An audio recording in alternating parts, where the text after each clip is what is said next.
INFJs, introverted, intuitive, feeling judgers, are the deep, compassionate intellectuals of the MBTI world. Making up just 1% of the population, this type is sourly misunderstood by most other types. They are the philosophical nurturers, the accidental counselors and the extroverted introverts.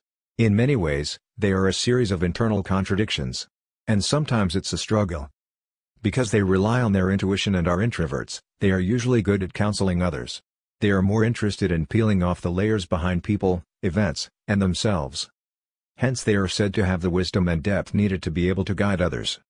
Some of the famous examples of INFJ personality types are world leaders like Mandela, Gandhi, and Mother Teresa.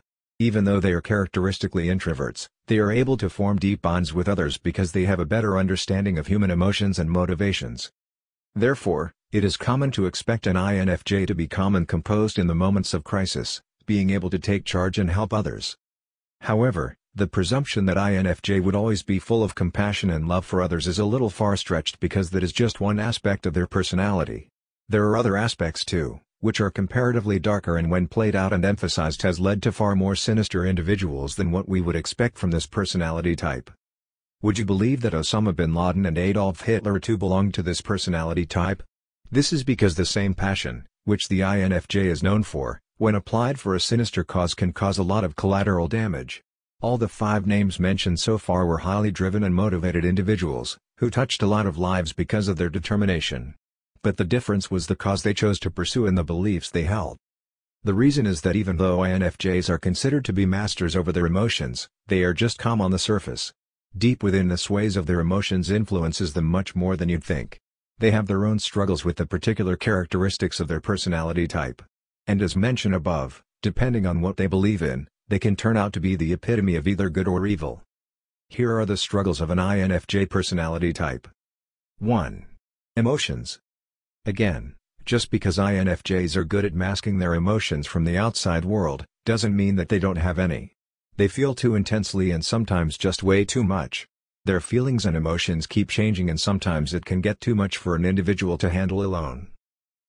But being the introvert that they are, their first instinct is to be reserved because firstly, they genuinely don't want to bother someone else with their problems.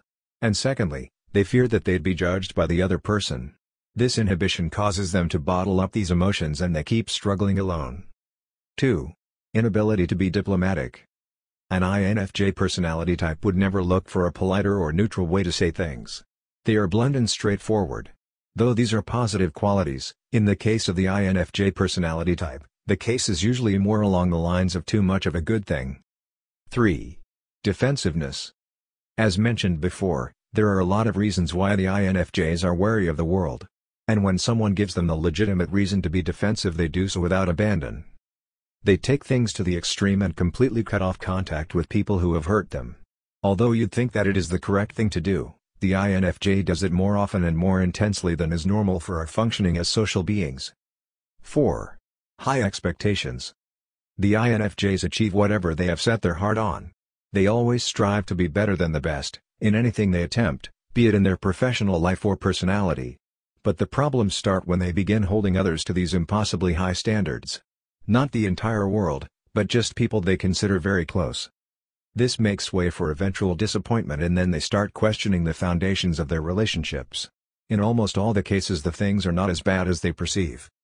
5. Anger. Another misconception is that because INFJs are so good at handling their emotions, they can never get angry. But in reality, they do get angry and it is worse than being angered easily.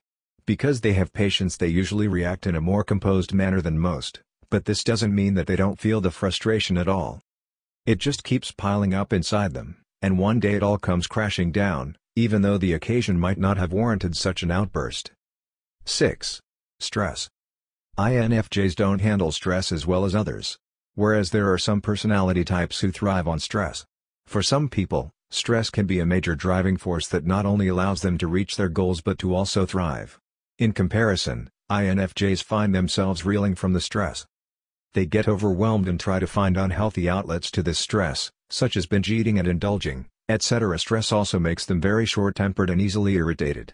Worst case scenario, stress either makes them offensive towards the rest of the world, or defensive to the extent that they withdraw within themselves. 7. Stubbornness. One thing that the INFJs do better than most is that they plan. One thing that they don't do so well is to adapt. Coping with changes gets a tad bit difficult for the INFJ types because they have elaborate plans which take into consideration every minor detail. But these plans are about something in the future, and we know that a lot can happen between now and then. And when something that can cause their planning to sink occurs, they find it hard to be accepting of such changes. Hence, they tend to get a bit stubborn, which can lead to further problems.